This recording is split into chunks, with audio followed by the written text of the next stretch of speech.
Blog Talk Radio. Boa noite, meus amigos. Estou aqui novamente com o True Speak. Desta vez com a voz um pouco alterada, porque eu peguei uma gripe do cão. Graças a esse clima muito estranho daqui. Aqui na Virgínia faz verão e inverno ao mesmo tempo. E como a gente viaja muito, às vezes você pega um clima de verão e de inverno no mesmo dia. Hoje, por exemplo, aqui tá um calor. Mas se você viaja 30 milhas, você pega neve. E não há brasileiro que aguente isso. Então, praticamente levantei da cama para fazer esse programa. Se eu disser alguma besteira é porque eu ainda estou delirando com febre. Vocês não liguem, não.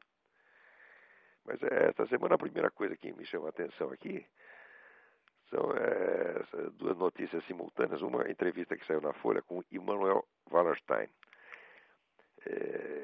onde ele diz que, afinal de contas, o Lula e o Chávez não são muito diferentes. Eles estão perfeitamente unidos, estão solidários um com o outro e, vamos dizer, estão agindo em comum acordo em tudo. Então, não se iludam com as diferenças aparentes, diz ele.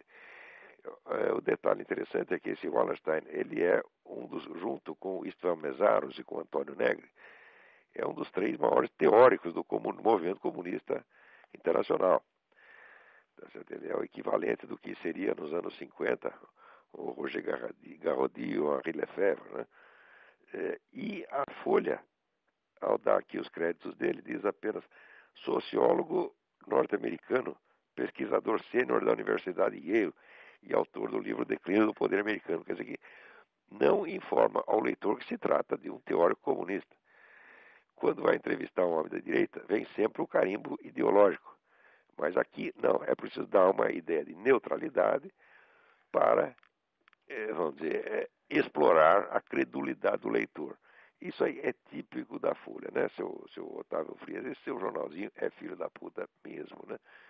Mas a entrevista do Wallerstein é até significativa, tá certo? Porque ele diz, além disso que ele diz sobre o Lula, ele diz uma outra coisa muito interessante. Ele diz que a ascensão dos governos da esquerda na América Latina reflete um decréscimo real da influência americana sobre esta parte do mundo. Isso é uma grande verdade. Tá certo? Agora, tem muita gente aqui que não quer ver isso, não quer saber. Pior é que esse declínio começou de dentro. Isso aí começa com a política latino-americana do Jimmy Carter. Né? Jimmy Carter sempre favoreceu esse pessoal da esquerda, depois o Bill Clinton fez a mesma coisa. E os governos republicanos que houve nesse ínterim não ligaram para a região, não fizeram nada. Isso quando não mantiveram exatamente a mesma orientação dos anteriores, como fez o George Bush. Agora, ao mesmo tempo que o Wallerstein diz que o Lula e Chávez são, no fundo, a mesma pessoa, vem a notícia de que no Fórum Econômico Mundial, esse senhor Jacob Frenkel, que agora é vice-presidente do American International Group, que atua em 130 países, homenageou o Lula porque o Lula se converteu ao capitalismo. Você vê que o Lula é uma figura realmente miraculosa, porque ele, ao mesmo tempo, ele é estritamente comunista e estritamente capitalista. Não é isso? Quer dizer, basta isto, essas duas coisas na mesma semana, gente, e parece que o leitor brasileiro já não junta uma coisa com a outra, né? Basta essas duas notícias ao mesmo tempo para você ver que a figura é totalmente fake e que tem alguma coisa muito mal explicada aí, né? Na verdade, a explicação, até nós conhecemos, existe um interesse enorme de alguns grupos econômicos nessa integração latino-americana, mesmo que seja por via comunista, para eles não faz a menor diferença. Então, desde que o Brasil continue pagando suas dívidas direitinho, para eles pouco importa que venha o comunismo. Aliás, até melhor, porque o comunismo se endivida mais ainda. O que eles não querem é um próspero país capitalista que não precisa deles. Isso aí realmente não pode. Pode até, se for capitalismo, tem que ser capitalismo, como é que diz, na coleira deles. E se for comunismo, bom, vai ficar na coleira deles de qualquer maneira, porque comunismo é dependência econômica, comunismo é fracasso e comunismo é dívida. Eles sabem perfeitamente disso. Muito bem. Também, aqui na mesma semana, acontece uma notícia interessante que as Farc atualmente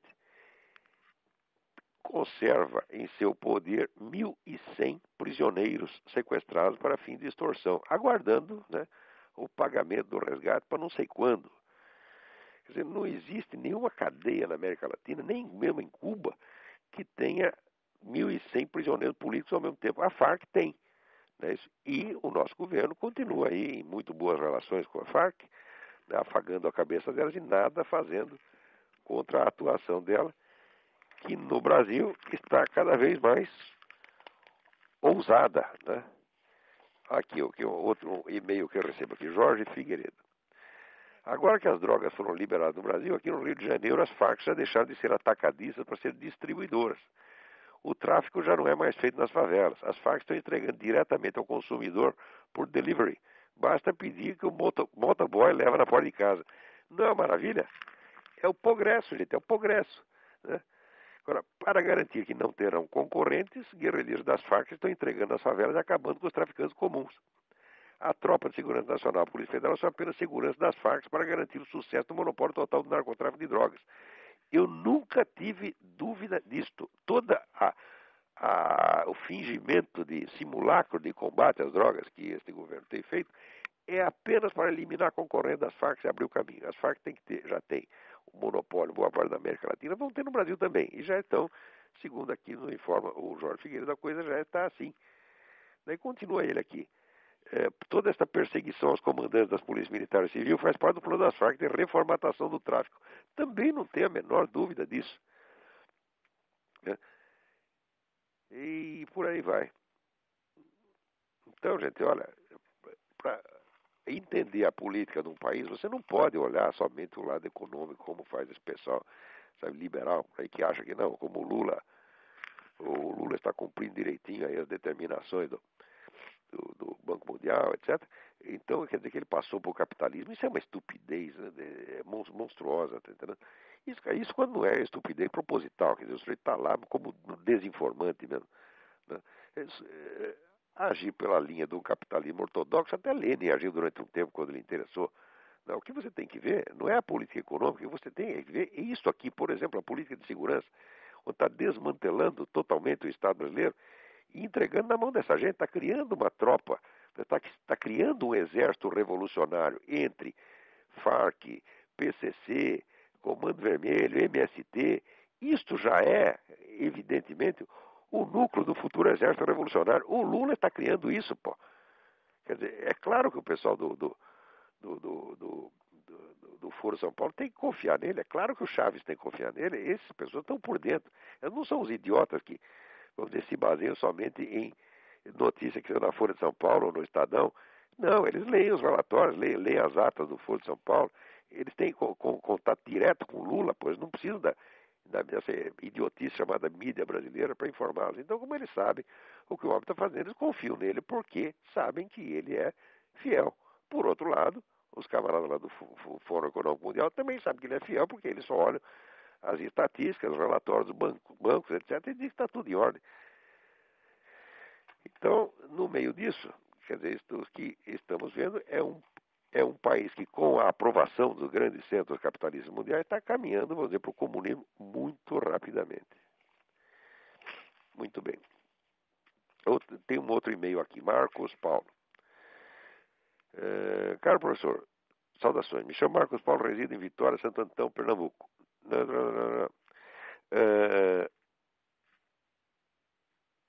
A TV Cultura irá colocar no ar um programa onde ombreia, pelo que se aduz, a chamada Chopin com o sambista Cartola.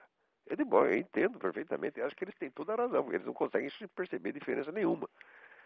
Né? A diferença escapa totalmente. Então é normal que eles, do ponto de vista deles, né, seja tudo igual. Quer dizer, passou 1 centímetro acima da cabeça deles, eu não duvido que o Cartola seja muito mais inteligente do que eles. Então o Cartola é um pouquinho mais inteligente que eles, o Chopin é 2 pouquinho mais inteligente que eles. Para eles é tudo a mesma coisa. De 1 centímetro para cima é tudo igual. Segundo item, relendo o sabão que o senhor deu em Ariano Suassuna nas páginas da Bravo, gostaria de saber se o senhor já leu a Iniciação Estética, escrita pelo próprio Ariano Suassuna, e o que achou. Eu li sim, achei muito bom, embora seja apenas um livro didático, sem nenhuma grande novidade. Aliás, tudo que eu li do Ariano Suassuna, eu gostei. No mínimo posso dizer, eu gostei. Tem algumas peças que eu acho absolutamente geniais. O Alta Compadecida é genial, sou um admirador do Ariano Suassuna, mas entendo perfeitamente as limitações intelectuais dele. Quer dizer, ele é apenas um escritor regional, Quer dizer, não é um camarada que esteja habilitado a opinar, vamos dizer, nas grandes questões de política cultural mundial, ele não entende nada, e quando abre a boca só fala besteira. Então é melhor ir para casa e escrever peça, que é o que ele sabe fazer. Terceiro, o senhor mantém as mesmas opiniões que emitiu na parte de Planeta sobre a crise da igreja? Isso aí foi mais de 30 anos atrás, eu nem lembro o que eu escrevi lá, meu Deus do céu, eu precisaria reler de novo. Agora, tem o seguinte, eu quando escrevi algum negócio e depois eu reparo que é besteira, eu não tenho a menor dificuldade de dizer que é besteira, né? E apagar aquilo. Agora, tem outras coisas que não é que estava errado. Às vezes as pessoas, enfim, a gente escreveu alguma coisa agora, compara, assim, linearmente com uma frase de 30 anos atrás, e diz, o senhor mudou de posição, mudou de opinião. Eu falo, não, no Brasil todo mundo pensa que opinião é uma coisa em bloco. Você tem um corpo de opiniões fixa, né? E quando muda alguma coisa ali é porque o cara mudou de opinião. Às vezes não é assim. O processo eleitoral, às vezes, é uma longa assimilação de aspectos contraditórios da realidade. Né? Se você disse uma coisa ou diz outra, você precisa ver. Às vezes é uma mudança efetiva de opinião, às vezes é uma autocorreção que o nego está fazendo. Às vezes o camarada pode ter esquecido a opinião de 20, 30 anos atrás e criou outra, independentemente. E às vezes é simplesmente vamos dizer, uma integração de aspectos contraditórios da realidade. Também precisa ver que nem todos os escritos de um autor são colocados no mesmo nível. Né? Quer dizer, uma coisa são transcrições de aula, outra coisa são, vamos dizer, ensaios publicados sob a forma de livro, como o Jardim das Aflições ou o livro sobre Aristóteles. Outra coisa são artigos de jornal, outra coisa são entrevistas. Quer dizer, esses vários textos não têm, vamos dizer, o mesmo nível de rigor de expressão. Tá certo? Você tem, num artigo de jornal, você faz aquilo meio às pressas, pode sair muita coisa imprecisa e não tem sentido confrontar uma frase dali com outra de outro lugar, a não ser que você faça as devidas mediações. Mas qualquer que seja o caso, eu sinceramente não lembro qual foi o diagnóstico que eu fiz da crise da igreja na época. Hoje eu tenho uma série de ideias a respeito, provavelmente não devem ser exatamente iguais às daquela época. Alguma coisa eu aprendi nesse ínterim. Vamos ver outro aqui.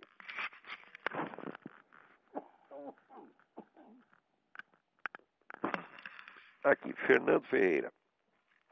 É lícito afirmar a existência de um paralelismo entre a teoria dos quatro discursos e a gnoseologia aristotélica, quer dizer, a teoria do conhecimento de Aristóteles?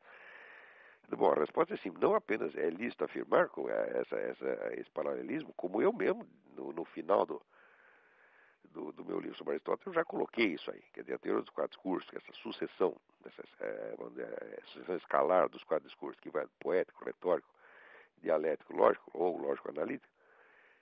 Isso aí, essa estrutura é exigida pela própria teoria do conhecimento de Aristóteles, que na realidade é a descrição de uma sucessão de transformações do material absorvido pelo sentido. Primeiro tem a absorção pelo sentido, depois tem a síntese imaginativa, depois em cima da síntese imaginativa se criam os conceitos, e daí em cima dos conceitos se cria a articulação dos conceitos, ou o discurso propriamente dito. Né? Quer dizer, o paralelismo é mais do que, não é só um paralelismo, uma coisa exige a outra, não tem como escapar. Né? Principalmente quando nós estamos conscientes daquela famosa definição dada pelo Benedetto Croce, quando ele define a arte como expressão de impressões, e me parece que essa definição é estritamente correta. Então, não teríamos como deixar de ver, por exemplo, o primeiro discurso da série, que é o discurso poético, como a expressão direta, né, do material sensível depositado na memória e trabalhado pela imaginação. Quer dizer, a expressão direta do trabalho que a imaginação fez de síntese dos dados do sentido. Se você expressa isso diretamente, você está fazendo discurso poético. Tá certo? Sem este discurso inicial não existe mais nenhum outro. Todos os outros são elaborações a partir deste material acumulado na memória e mais ou menos sintetizado pela imaginação. Segunda pergunta. Se essa correlação existe, ela teria condições de explicar a história do pensamento humano? Não, não teria. Pelo seguinte, porque essa correlação ela é uma estrutura permanente. De certo modo, você pode dizer que não é possível haver numa dada sociedade, não é possível se desenvolver um discurso retórico se você não tem um discurso poético embaixo. Isso simplesmente não acontece, porque você não tem em cima do que retorizar. Quer dizer, a retórica é o discurso das preferências, das opções humanas, das escolhas. Ele faz escolhas e as defende. Você só pode escolher dentro do material que você conhece. Né? Então, vamos dizer, o discurso poético é a expressão do conjunto direto vamos dizer, da experiência. Em cima desse conjunto que se perfilam, que se formam as opções, as posições, as opiniões, etc, etc. Então, se não existe uma imaginação grupal mais ou menos envolvida, não vai aparecer, como é que se diz, dúvidas em cima disso e não vai oferecer, não vai aparecer a possibilidade de divergência de opiniões capaz de se organizar numa confrontação retórica. Por sua vez, se não existe confrontação retórica, se não existe multiplicidade de opiniões, não existe muito menos a possibilidade do discurso dialético, que não é outra coisa senão a triagem entre as opiniões existentes, e assim por diante. Ora, essa série de exigências ela é permanente, ela é um dado estrutural da cultura humana, e, portanto, ela por si não pode determinar o curso da história. O que ela fazer uma analogia. Por exemplo, você pegar, vamos dizer, a fisiologia do movimento do humano. Como é que o ser humano anda, tá certo? Bom, você conhecendo toda a fisiologia do movimento, dá para você deduzir daí para onde o sujeito vai andar? Claro que não. Mas você pode pegar alguma relação. Por exemplo, você pode saber a velocidade média que ele vai desempenhar para onde quer que ele vá. Você tem uma série de determinantes do movimento, fatores que limitam o movimento. Limitam, mas não determinam a sua direção. Do mesmo modo, vamos dizer, essa estrutura básica do discurso humano, que superpõe essas 4 camadas, ela sendo um fator constante, ela por si mesma não pode determinar a mutação. Tudo que é constante não determina mudanças. Não é isso? Então, o que você pode obter, vamos dizer, é um suporte estrutural para a compreensão da história, quer dizer, um instrumento de compreensão, porque você verá que muitas vezes certas coisas que parecem mutações históricas não são apenas a expressão do elemento permanente, um cíclico. Então, para explicar a história, não explica, mas ajuda a separar o que é, vamos dizer, constante do que é realmente histórico. Espero que tenha ficado claro. A gente aqui também tem uma limitação de tempo para explicar essas coisas, né? Mas, finalmente, tem a terceira pergunta do Fernando Ferreira, que é: os juristas brasileiros, especialmente aqueles ligados ao direito público, não cansam de falar nos tais conceitos jurídicos indeterminados. Dou um exemplo: nenhum desses juristas sabe definir o que seja interesse público. Daí eles dizem que o interesse público é um conceito jurídico indeterminado. Isto é um bando de vigaristas. Mas é um bando de filhos da puta. Meu Deus do céu. O que é um conceito indeterminado? O conceito indeterminado é uma contradição de termo, porque se é um conceito, conceituar uma coisa é determiná-la. O que eles querem dizer é o seguinte: é um termo não conceituado. Quer dizer, é apenas uma palavra. Se é um conceito indeterminado, não existe. Se é conceito, é determinado. Agora, se você não tem a determinação, isso é, se você não tem o conceito, então você tem apenas o termo, você tem uma palavra que você conceituará diferentemente conforme lhe der na telha no momento. Isso é uma picaretagem sem mais tamanho. Se é o que eles querem dizer com conceito indeterminado já mostra a sua total ignorância, que eles deveriam chamar de termo indeterminado. Tá certo? Quer dizer, termo de significação indeterminada. Isso é possível. Você pode usar uma palavra qualquer, né? Você usa aí, inventamos a palavra ptux. O que é ptux? Não sei. É um termo de significação indeterminada. Isso é perfeitamente possível. Assim como em álgebra, você usa uma letra lá para designar uma quantidade indeterminada que pode ser determinada no futuro. Se você tiver sorte e chegar ao fim do cálculo, você saberá qual é o valor daquele número. Isso é possível. Agora, conceito indeterminado, isso é a mesma coisa que dizer a quantidade não quantitativa, tá entendendo? Então, isso, além de ser analfabeto, esse é um analfabetismo proposital, você tá entendendo? Quer dizer, eu entendo o que eles querem dizer. Quer dizer, um termo que você está usando, tá certo, que tem uma pluralidade de sentidos e, portanto, não dá para você determinar naquele momento e pode ser determinado em outras circunstâncias. É isso que querem dizer. Mas se fossem camaradas capacitados, diriam exatamente termo de significação indeterminada, quando você só tem realmente o termo e não o conceito. Agora, conceito indeterminado é conceito não conceitualizado. Então, vão à merda. É isso que tem que responder para esses camaradas. Vão à merda. Agora, o brasileiro padece de um respeito excessivo por qualquer idiota togado, você está entendendo? Aparece lá um jumento vestido de juiz, as pessoas aceitam. Não é para aceitar isso, não é para respeitar essas pessoas. Se a gente faz uma coisa dessa, teria que ser tirado da sua, do seu cargo a pontapé, você tá entendendo? Agora, você lê a teoria do medalhão do Machado de Assis, o medalhão é isso, o sujeito só tem a pose e a posição e por dentro tem nada, é oco, é um monte de merda. Você precisa parar de respeitar essas pessoas. Por isso é urgente, a salvação do Brasil depende da destruição dos medalhões. O Brasil tem um número excessivo de medalhões per capita. Não dá para pagar toda essa gente, não dá para a gente respeitar todos esses caras. Esses caras estão sugando, quer dizer, as energias do país para lhes impor ao povo inteiro esse tipo de besteira. Ah, meu Deus do céu. Vamos lá, outra carta aqui. É o Leopardo. Aqui está escrito Leopardo. É Leopardo ou Leonardo? Agora não sei. O e-mail é Sigma Léo.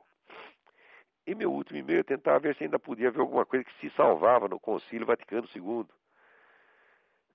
Logo após enviada a mensagem que pediu ao senhor algum esclarecimento, decidi visitar a parte do Gustavo Corsão na internet. Nesta, um ótimo argumento acabou com aquilo que poderia ter sido uma desculpa para o concílio não ter se pronunciado contra o comunismo ou contra qualquer heresia madeirista, o fato de ser um concílio pastoral. A resposta do Gustavo Corsão foi, aspas, o concílio dito pastoral é elogiado precisamente por não ter cumprido o mais grave dos deveres pastorais, o dever de defender o depósito sagrado da fé e o de zelar pela salvação das almas. O Corsão estava montado na razão. O concílio não prestou nada, nada se salva daquela porcaria. Porque, dizia São Tomás de Aquino, o ato bom é o ato que é bom nas suas intenções, nos seus meios, na sua execução e no seu resultado. O concílio teve intenção boa? Não teve. Por quê? Porque antes do concílio foi assinado o Pacto de Metz, em segredo. Quer dizer, o concílio nasce de uma trama secreta entre o Vaticano e o seu pior inimigo, tá certo? Quer dizer, o Papa mesmo, que havia acabado de assinar um decreto excomungando quem colaborasse com o comunismo, manda no dia seguinte colaborar com o comunismo. A coisa que nasceu assim já nasceu podre, tá certo? Muito bem. Quando você vai ver, tendo nascido mal, como foram os meios de execução, foi só intriga e mentira para todo lado, a começar pela negação do próprio pacto, tá certo? A totalidade dos escritos, das atas do concílio, é uma imensa desconversa. E o resultado foi o quê? Foi a perdição de milhões de almas e o dano trazido a milhões de católicos sinceros no mundo inteiro que ficaram chocados, desorientados e acabaram abandonando a igreja. Tá certo? Então, não tem explicação. O Concílio Vaticano II é a mancha de batom na cueca. Todos que têm alguma responsabilidade por isso aí vão arder no fundo do inferno enquanto não, vamos dizer, se retratarem disso publicamente. Todos eles. Seja papa, cardeal, bispo, coroinha ou porteiro do edifício.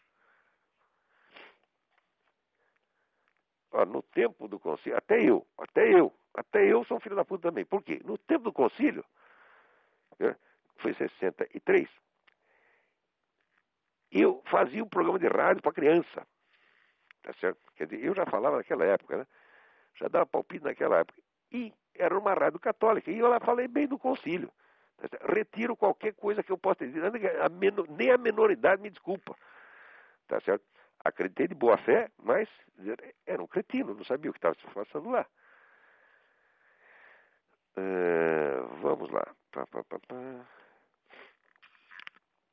Aqui o Rodrigo Pedroso me manda um e-mail com um recorte da agência aciprensa.com, onde conta, se refere aqui a uma matéria da National Review.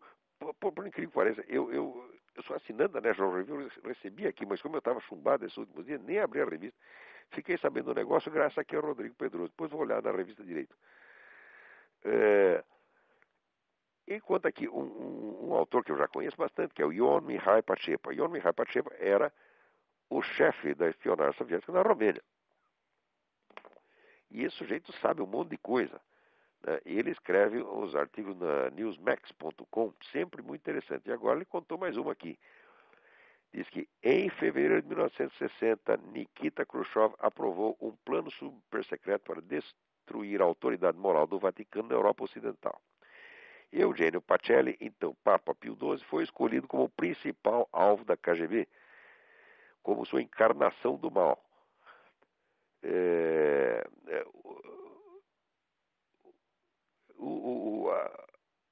O nome Shepard indicou esse artigo que a KGB baseou suas difamações na alegação de que o então arcebispo Pacelli havia servido como núncio apostólico em Munique e Berlim. Aspas, a KGB queria apresentá-lo como um antissemita que havia, vamos dizer, dado força ao holocausto empreendido por Hitler. Bom, era claro que, veja, essa história de que o Papa colaborou com o Holocausto, isso aí já foi totalmente, a tese em si já foi totalmente desmoralizada. Né? Saiu o livro do rabino, acho que Dalin, não lembro exatamente o nome do rabino, que pega esse livro do Papa de Hitler, escrito pelo tal de Cornwall, e reduz a pó de traque. Quer dizer, se alguém tem dúvida, depois eu prometo assim no outro programa eu dou o nome do rabino direitinho. Né? E olha, ninguém fez mais para salvar os judeus na Alemanha do que Pio XII. Pio XII pode ter o defeito que tivesse, eu vejo um monte de defeito dele, mas esse não. Ele não colaborou com o nazismo de jeito nenhum, ele foi o único sujeito que se mobilizou, enquanto os outros governantes do mundo estavam todos de braço cruzado, não queriam nem saber. Os judeus da Alemanha mandavam representantes desesperados aqui para os Estados Unidos para avisar as pessoas, ninguém acreditava, então fazia de conta que não acreditava. Enquanto isso, o Pio XII estava fazendo tudo o que podia para tirar o máximo de pessoas de lá de dentro. Tá certo? E aí no Brasil está cheio de gente que existe hoje. Por quê? Porque seu avô foi retirado da Alemanha pelo Papa. Se quer um exemplo, o nosso Otto Maria Carpo. O Otto Maria Carpo ele não era pessoalmente judeu, como religião, mas era de filho de família judaica, e foi retirado de lá pelo Pio XII. Tá certo? É verdade que chegou no Brasil se ferrou tudo, porque, veja que coisa, deram uma carta de recomendação dele para o Alceu Amoroso Lima. O Alceu Amoroso Lima era um grão senhor, era um homem elegante, tá certo? Vaidoso. E ele viu aquele coitadinho daquele austríaco chegando lá, arrumou emprego para o nego numa biblioteca do interior do Paraná. Quer dizer, matou intelectualmente o sujeito, né? Não foi capaz de discernir que ele estava diante de um crítico literário 1 bilhão de vezes maior do que ele. Daí depois o Carpo fez contato com o Álvaro Lins e foi a partir daí que ele saiu do buraco e começou a escrever no Correio da Manhã. Mas ele saiu do Paraná e veio para o Rio de Janeiro, não tinha dinheiro, ele viveu durante um ano, viveu ali no Rio de Janeiro e vendeu os livros da biblioteca dele. Depois melhorou a situação. Mas esse é um dos muitos, né, milhares de judeus que foram socorridos ali pela Igreja Católica. Aliás, socorrer os judeus, se você quer saber, existe já uma bula, acho que é do Papa Bonifácio VIII, não lembro, mas em que determina aos cristãos que os judeus devem ser deixados em paz para viver segundo as regras da sua religião tradicional e que devem viver sob a proteção dos cristãos. Quer dizer, quem quer que não... Isso é um... Quer dizer, se o Papa socorreu os judeus, ele não fez mais nada que obrigação, porque isso aí todo católico tem obrigação de fazer isso. Isso aí, esse negócio eu acho que é do século X. Não lembro exatamente a data, tá certo? Não lembro, e hoje também meu cérebro não está funcionando muito bem. Mas o Papa fez isso, qualquer outro Papa faria a mesma coisa. Né? É claro, uma coisa é o Papa dizer, criticar a religião dos judeus. Ele tem o direito de criticar, porque se você tem uma religião, seguir uma religião significa que você acha que a sua religião é melhor que a do vizinho. Porque se achar que as duas são iguais, você pode seguir as duas, ou três, ou quatro ao mesmo tempo. Se o nego é católico é porque ele acha que a religião dele é melhor que a do judeu. Então ele tem o direito de criticar a religião do outro. Mas ele não tem direito de fazer nada contra as pessoas. E ao contrário, tem o dever estrito de proteger. Isso é sentença papal, isso é decreto papal. Quer dizer, não o católico vem encher o saco, tá entendendo? Os judeus estão sob a proteção da igreja e tem que ficar. E quem quer que tenha feito alguma coisa contra eles ou se omitido na sua defesa, já está queimado.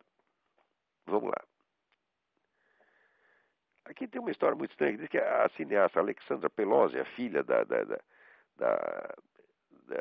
Nancy Pelosi, fez aqui um documentário contra os evangélicos americanos. É estranho sair isso no Brasil, porque eu vi aqui a entrevista da Alexandra Pelosi e ela falava até bem dos evangélicos. Ela falava, no fundo, eu tenho lá umas coisas contra, mas no fundo, eu acho que eles estão certos.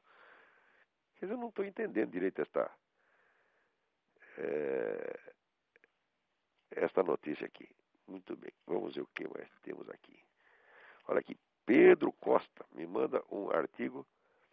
Infelizmente ele não diz aonde saiu este artigo, né? Então eu peço, por favor, a todos que vão mandarem transcrições de jornal, de revista, põe a fonte direitinho, põe o lugar da internet, porque senão o pessoal pensa que a gente está inventando coisa, entendeu? Eu sei que não está, eu sei que a informação é autêntica porque eu tenho também de outra fonte, de um sujeito que foi preso, tá certo, na Inglaterra, porque ele estava distribuindo folhetos com transcrições das palavras da Bíblia do rei James, que falavam contra o homossexualismo, né? Então ele não pode mais, você não pode mais falar contra o homossexualismo. O cara foi para a cana, tá certo? É um militante cristão chamado Stephen Green.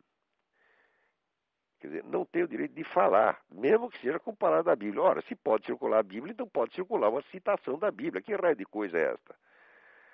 Quer dizer, o direito que se aplica a um texto inteiro se aplica a cada uma das suas partes. Se não for assim, não existe mais justiça, não existe mais direito, virou tudo bagunça. Tá certo? E a bagunça justamente que esse pessoal quer para instalar o direito do mais forte, quer dizer, aquele que grita mais, né? E você sabe que pouca gente grita mais do que esse pessoal gay. Se faz de coitado o tempo todo, entendeu? Como se fosse perseguido. Ora, meu Deus do céu. Eu tenho, assim, mais de 40 anos de jornalismo nas costas. Eu nunca vi um sujeito ser demitido ou deixar de pegar um cargo por ser gay. Ao contrário, tem um monte de chefe gay ao longo do tempo. Nunca ninguém nem reclamava disso, né? Eu já vi perder emprego, o cara por ser conservador, assim, olha, por ser esquerdista também não. Ninguém perdia emprego por ser esquerdista, mas direitista eu sei de vários, inclusive a começar por eu mesmo, né? Vamos lá. Então esse artigo, que não diz de onde é, mostra que há um certo temor na Inglaterra de que o cristianismo em geral acabe sendo criminalizado. E olha, parece que isso vai ser, tá indo para esse lado, porque veja aqui, o Antônio Donato me manda um e-mail dizendo que a imprensa britânica inteirinha está fazendo uma campanha intensa pela legalização da eutanásia, tá certo? E isso aí sob pressão, inclusive, de entidades médicas, tá? Importantes como o Real Colégio de Ginecologia e Obstetrícia, quer dizer, estão todos forçando para que adote a eutanásia. Então, isso quer dizer que, veja, a pressão dessas entidades pode mais perante o governo do que a opinião pública maciça, tá entendendo? Quer dizer, não adianta todo mundo ser contra, porque as decisões hoje, existem dois canais de decisão. Em todos os países do mundo tem dois canais de decisão. Um é o canal normal, que se conhece pela via eleitoral. Quer dizer, você elege seus representantes, eles discutem no parlamento e passam lei. Mas existe um outro modo mais sutil, que é muito mais rápido, muito mais eficiente, que é através das comissões técnicas. Então você reúne meia dúzia de técnicos iluminados na ONU, eles tomam a decisão e vão passando, e aquilo acaba sendo aprovado sempre por cima, sem a menor consulta à opinião pública. Isso coisa até de maior gravidade do que a legalização da eutanásia. Essa coisa aqui dos Estados Unidos, da formação da comunidade norte-americana, que dissolveria as fronteiras entre Estados Unidos, México e Canadá, isto já tem, vamos dizer, acordos assinados entre os governantes dos três países sem que ninguém soubesse de nada. Quer dizer, isso na maior democracia do mundo. Quer dizer, como é que uma coisa deste porte pode ser decidida assim em comissões técnicas, em segredo? Isso está acontecendo no mundo inteiro. Quer dizer, as comissões técnicas e esses acordos secretos são o principal meio de fazer política hoje. E as pessoas não ficam nem sabendo de coisa nenhuma. Recentemente eu comentei num artigo que aspectos importantes da política de segurança da Inglaterra foram transferidos para organismos internacionais sem que saísse uma linha na mídia. Isso na mídia inglesa, quer dizer, nós não estamos falando, aqui, não é a União Soviética, não é a China, quer dizer, são democracias, mas não adianta ser democracia se em cima, vamos dizer, do processo normal de tomada de decisão, existe esta empulhação das comissões técnicas, foi inventado pela ONU, para quê? Para poder legislar em toda parte sem ninguém saber de nada. Por exemplo, pergunta aí, como é que se decide no Brasil política educacional? Política educacional vem pronto da ONU, política de saúde vem pronto da ONU, o Congresso às vezes não é nem informado. O Lula não confessou que tomava decisões, junto com Hugo Chávez e Fidel Castro, tomar decisões de política nacional, sem dar a menor satisfação ao parlamento, à opinião pública? Então, hoje em dia, todo mundo faz isso. Quer dizer que estão pegando democracia e estão gozando da cara dela, né? Estão rindo da democracia. Eles não precisam mais de democracia. Né? Vamos lá. Aqui o Luiz Gentil Júnior me manda um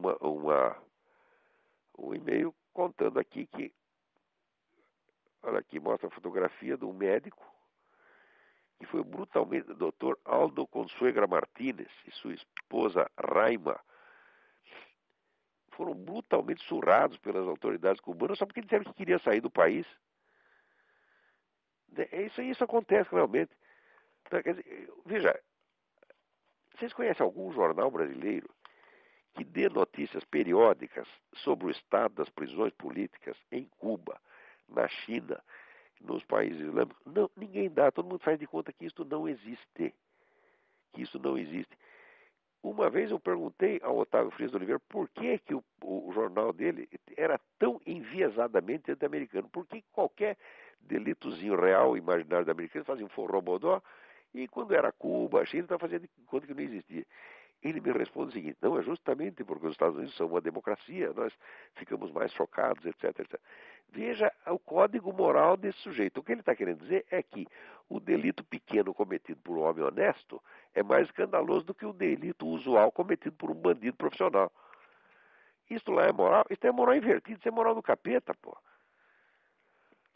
Quer dizer, aí o que você está dando ideia é de que os Estados Unidos são pior do que a China, pior do que Cuba, etc. E que é o que todo mundo pensa. No outro dia foi feita uma enquete no Brasil, né, qual é o país mais perigoso com relação a armas nucleares. 40% dos brasileiros votaram nos Estados Unidos, que é uma ideia idiota. O mundo inteiro sabe que os Estados Unidos não oferecem nenhum perigo com relação a armas atômicas. Né? Isso só no Brasil. Isso, se você fazer essa enquete na China, eles vão votar em todo mundo. Pode votar no Irã, pode votar em Irã, mas nos Estados Unidos não. Agora, o brasileiro, 40% acha que o grande perigo é os Estados Unidos ter arma atômica. Eu digo, pelo amor de Deus. Ai, ai, ai. Vamos ver o que mais temos em matéria de... Vamos ver se tem alguém na linha aí para falar. Agora não tem ninguém. Muito bem.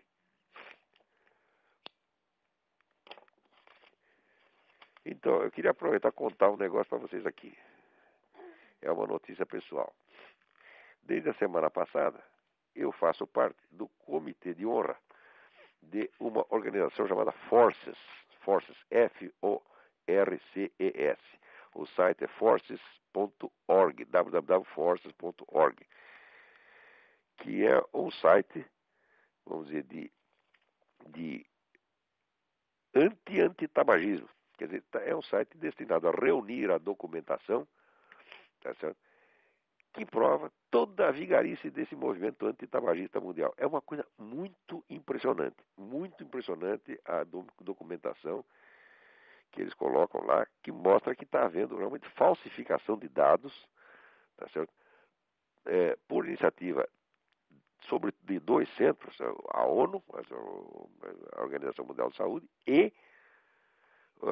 as grandes empresas farmacêuticas que têm interesse nessas campanhas antitabagistas, que agora chegam ao absurdo de querer proibir o fumo em prédios de apartamento. Quer dizer, você está aqui fumando no segundo andar, o nego lá do 10º andar acha que vai pegar um câncer nos próximos 10 minutos, tá certo? E, inclusive, já houve uma proposta que eu deixei de comentar, estava com um artigo aqui na semana passada, deixei de comentar, que um artigo de um sujeito da Real Academia Médica Britânica, propondo que os fumantes fossem preteridos, boicotados, tá certo, para certos tipos de cirurgia. Tá? Quer dizer, a rede pública inglesa, se você tem uma cirurgia para fazer, dará preferência ao não fumante. Quer dizer, isso é uma discriminação nazista absolutamente odiosa, mas o antitabagista ele tem a mesma coisa do comunista. Sob certo aspecto, prefiro até um comunista que um antitabagista, porque o comunista é menos louco. O antitabagista está tão imbuído de que ele está salvando a humanidade que ele não quer saber de fatos, não quer saber de discussão. Não, ele quer impor aquilo. É como se fosse realmente um profeta vindo do céu com as tábuas da lei e sai de baixo, tem que obedecer. Mas nem Moisés foi obedecido desse jeito. pô. Isso é uma loucura. Aqui nos Estados Unidos diz essa coisa, o fumo mata 400 mil pessoas por ano. É verdade, 400 mil fumantes morrem por ano. Quando você vai ver a estatística do departamento oficial que investiga isso, sim, eles morrem, só que eles morrem na mesma idade que morre o restante das pessoas. Na idade, 70 anos de idade. Porque se você fuma, tu corre um grave risco de morrer aos 70 anos de idade. E se não fuma, também corre um grave risco de morrer aos 70 anos de idade. Agora, essa estatística os caras não divulgam. Eles vão só morre 500 mil, 400 mil por ano. Quer dizer, o que é isso se não empulhação? Ora, meu Deus do céu. É... Agora, o mais bonito aqui, nesse sentido, você ver como é que está indo a Europa, é isto aqui. Na Bélgica, estão fazendo uma campanha. A Bélgica é o país onde a eutanásia, né, o suicídio assistido é legal. Você pode suicidar, pede para os médicos te ajudar, eles vão lá e te estouram os miolos gentilmente. Agora, uma campanha para estender esse direito às crianças e aos pacientes mentalmente incapacitados que não podem decidir por si mesmos.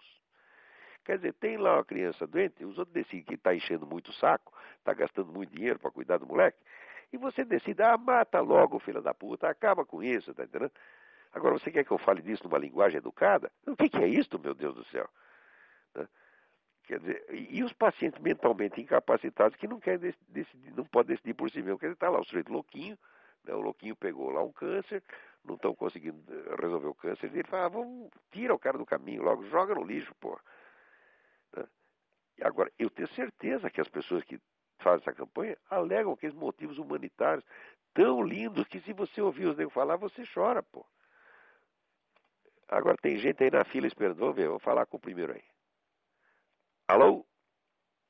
Alô? Alô, Alô? Olavo? Eu? Aqui é o Leandro de Porto Alegre, tudo bem? Não entendi teu nome. Leandro, Leandro, oi, tudo bem, Leandro? tudo bem. Antes de mais nada, eu gostaria de agradecer. Ultimamente tenho acompanhado o teu site e realmente tem feito um trabalho espetacular de informação às pessoas. Obrigado. Eu sou muito por isso. Alguém tem que fazer a parte suja do serviço. Pois é. Eu acompanhei alguns artigos e eu sempre fico em dúvida quando tu comenta sobre religião, Aham. em diferenciar cristianismo com catolicismo, com essa ideia da ONU de fazer uma religião, digamos assim, um pouco diferente do que a gente está acostumado a ouvir. Qual é que, na tua opinião, seria um modelo ideal de religião, visto que esse é um assunto bastante controverso? Eu vejo, eu não consigo identificar nos teus textos uma posição clara em relação à diferença de cristianismo para catolicismo. Não, eu qual é que seria não tomo posição. A minha posição é a seguinte: primeiro, eu odeio polêmicas interreligiosas. Segundo, nego aqui. A minha experiência é a seguinte: tudo o que os fulanos falam a favor da sua religião é tudo certo. Quando começa a falar da religião do vizinho, só sai besteira. Eu nunca vi um sujeito de qualquer religião que fosse criticar do vizinho que não fosse na base da pura difamação. Sempre e sistematicamente tudo errado. Me parece que um católico falando coisa do Islã, quando você vai ver, não é assim. O católico mentiu. Quando aparece um muçulmano falando do vinho, mente mais ainda. Tá entendendo? Então, é o seguinte, eu acho que as religiões têm que ser respeitadas como elas são, porque elas não são corpos de doutrina, elas são realidades históricas, tá certo? Que dizem, todas elas dizem respeito para certa relação do homem com Deus, elas são fenômenos de enorme profundidade e que dependem muito pouco das nossas opiniões. Tá certo? Eu acho que criticar uma religião é a mesma coisa que criticar o clima, você está entendendo? Você não vai conseguir mudá-lo. Esses dados estruturais têm que ser mantidos de algum modo. Agora, eu não gosto de crítica à religião e não gosto de mistura. Você está entendendo? Porque a mistura já esculhamba até o sentido ritual da coisa. Tá certo? Então, vamos dizer, esses ritos das igrejas não surgiram do nada, tá certo? Alguns surgiram por revelação parcial ou total, tá certo?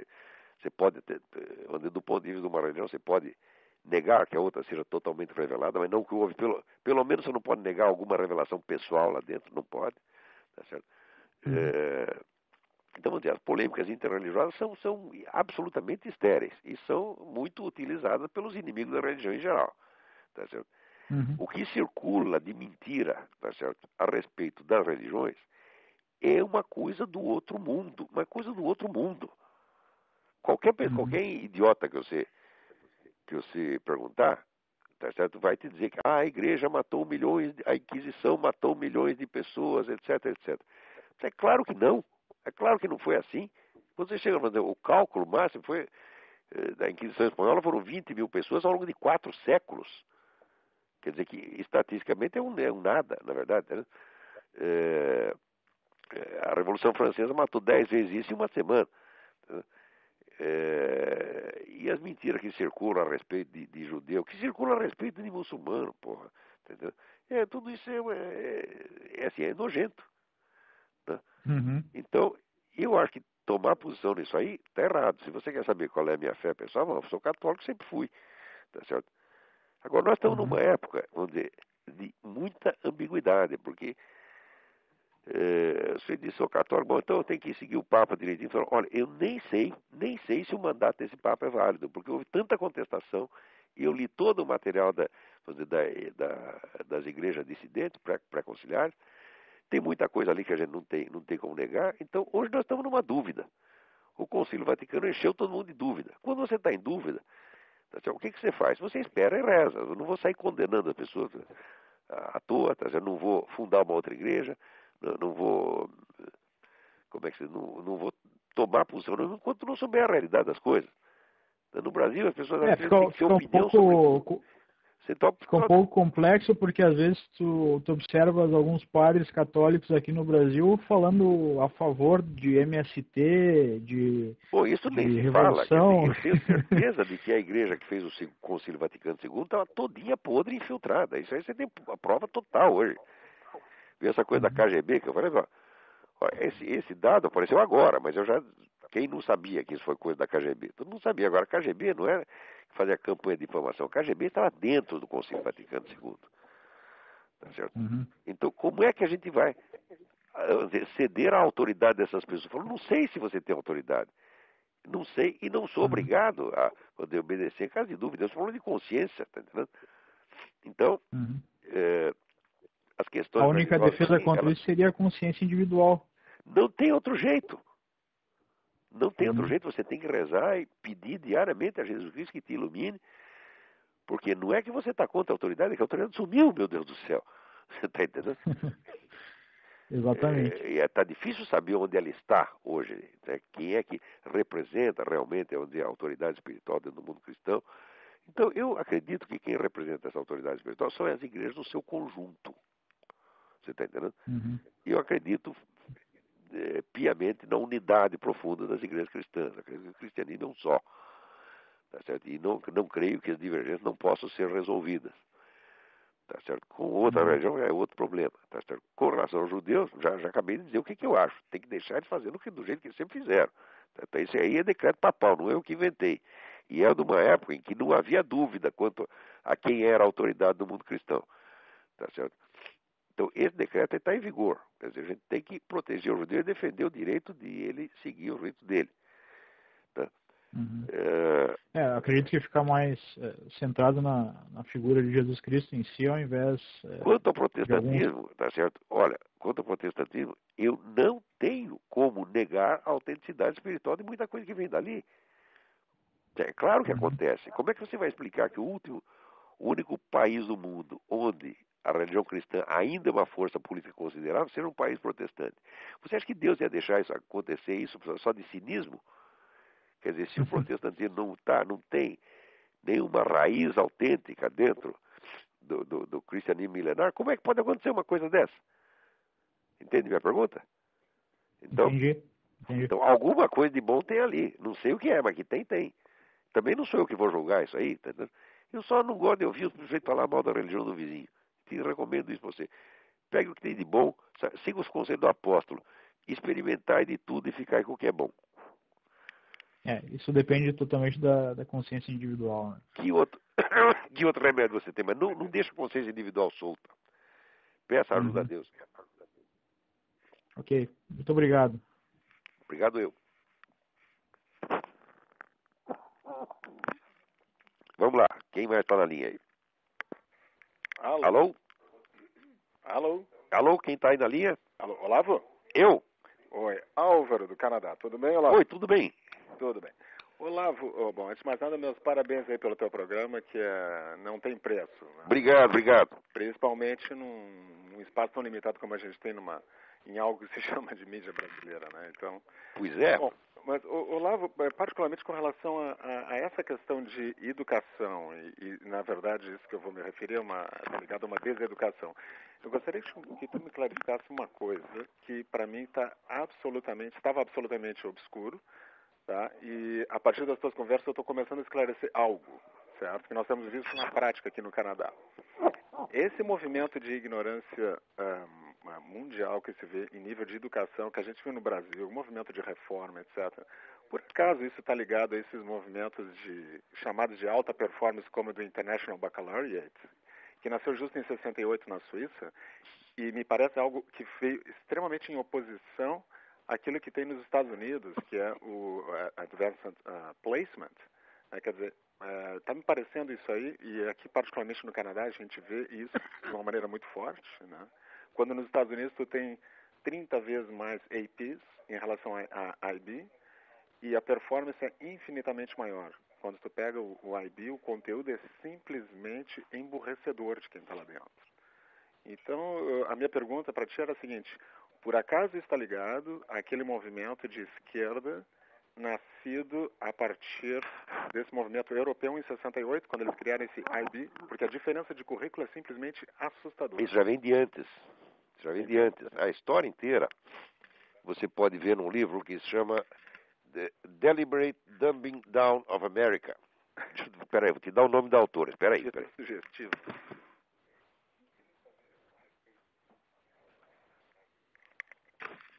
Olha, é The Deliberate Dumbing Down of America. A autora chama-se Charlotte, com 2 T's, Thompson, sem o P, Thomson, Iserbyt, Iserbyt. É um livro constituído quase todo só de documentos, que vai rastreando isso desde as origens da década de 30. Uhum. Quer dizer, quando ela diz que é um negócio deliberado, ela não está usando assim, não é uma interpretação, não é uma sacação dela, que ela pegou a unidade de uma tendência. Não, ela vai documentando passo por passo. Certo. Eu não tenho todos não posso te dar detalhes dessa coisa agora, mas eu te garanto que isso vem pelo menos desde 30. E está ligado de alguma maneira a esse movimento de esquerda, porque isso é uma coisa... Não, está sim. Isso surge, vamos dizer, esse movimento surge de algo que já vem de antes. Ele não foi o começo de nada, entendeu? Porque isso é uma coisa interessante, porque é o seguinte, tá? Se tu pegar, por incrível que pareça, nós estamos aqui no Quebec, estamos contando os nossos dias aqui, porque simplesmente esse sistema aqui é absolutamente enlouquecedor, no sentido de não dar nenhuma formação decente no ponto de vista educacional. É algo assim simplesmente assustador. Né? Eu imagino como é que as coisas estão aí. É assustador algo assim. Se a gente falar para um brasileiro, vão achar que eu tô maluco. Então, mas é algo assim, só vendo para crer, sabe? Para te dar uma ideia daquilo que nós sentimos aqui. Viemos de escolas relativamente boas lá do Brasil quando a gente veio para cá. E não eram as melhores, necessariamente, tá? Mas eu posso te garantir o seguinte: se tu pegar, e os nossos filhos estão até nas melhores aqui, inclusive, tá? Algumas das melhores. Se tu pegar essas chamadas as melhores escolas aqui, elas não chegam aos pés de uma escola média privada brasileira. Em termos de currículo, dá de goleada uma escola brasileira. E isso é que me assustou. Eu imagino. Bom, o sai do Canadá lado é onde virtualmente um país socialista, né?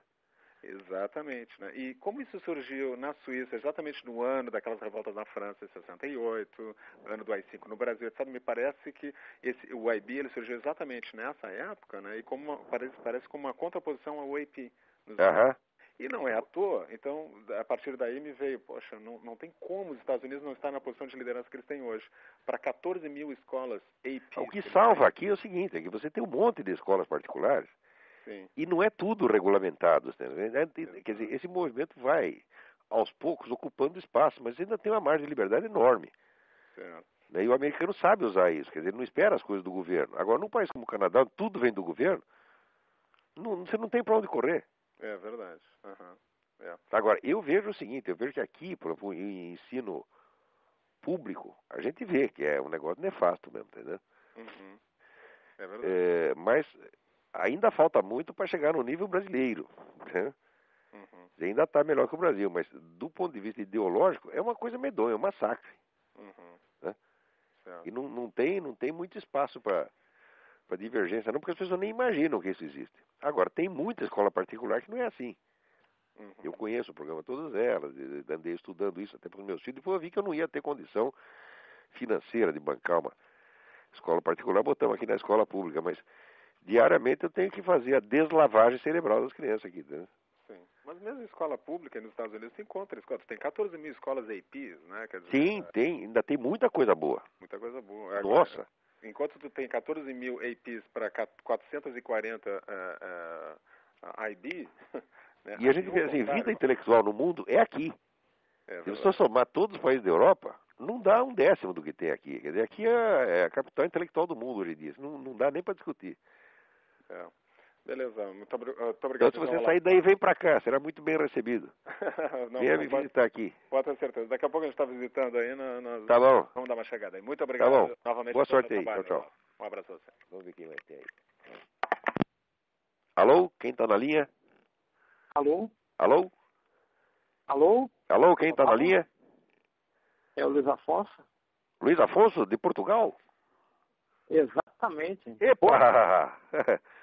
O Mendo Catarina já procurou você ou não? Não. Passei o recado para ele. Ah, legal. Então logo deve procurar aí. Ah, legal. Tudo bem por aí? Como está a Santa Terrinha? Tudo. Pelo jeito não está tão frio quanto aí. Pela tua voz, parece que o frio do... Não, aqui do não é o inverno problema do frio, rapaz. Aqui é a mudança. Porque aqui onde a gente vive no ponto mais quente da Virgínia. Então aqui, durante o inverno, neva 2 dias. Tem dia que faz calor aqui mesmo. Mas você anda um pouco, daí você pega 10 abaixo de zero. E como a gente viaja muito, às vezes pega 3 climas num dia e fala, não, aqui aguente, pô. Bem, Olavo, eu estou te ligando só para dar um panorama do que tem aqui. Eu encontrei muitos liberais aqui, mas libertários, né? Agora tem dia 11 de fevereiro tem o plebiscito da descriminalização do aborto. E todos tá a pressão os liberais da internet, todos eles são a favor, né, da descriminalização. E todas vezes que a Igreja Católica fala contra, eles dizem mais um ponto a favor do sim. Se a Igreja está falando que é contra... se a Igreja está contra, deve ser bom, né? Exatamente. Mas também, depois também desse tremendo esforço que a Igreja fez para se desmoralizar assim mesmo, o que ela quer? Conservar a autoridade intacta? Não dá, pô. E aqui também, os Estados Unidos aqui tá meio bem sujo, todo mundo fala mal. Também tem essa coisa, se o americano é a favor, deve ser ruim. Alô? Eu acho que caiu a linha aí do Luiz Afonso. Vê se caiu aí. Liga de novo. Não, põe outra pessoa ainda. Alô? Parece que o Luiz Afonso caiu mesmo a conexão. Mas vamos ter que ficar para a próxima porque o nosso tempo aqui acabou. Muito obrigado a todos pela atenção e até a semana que vem.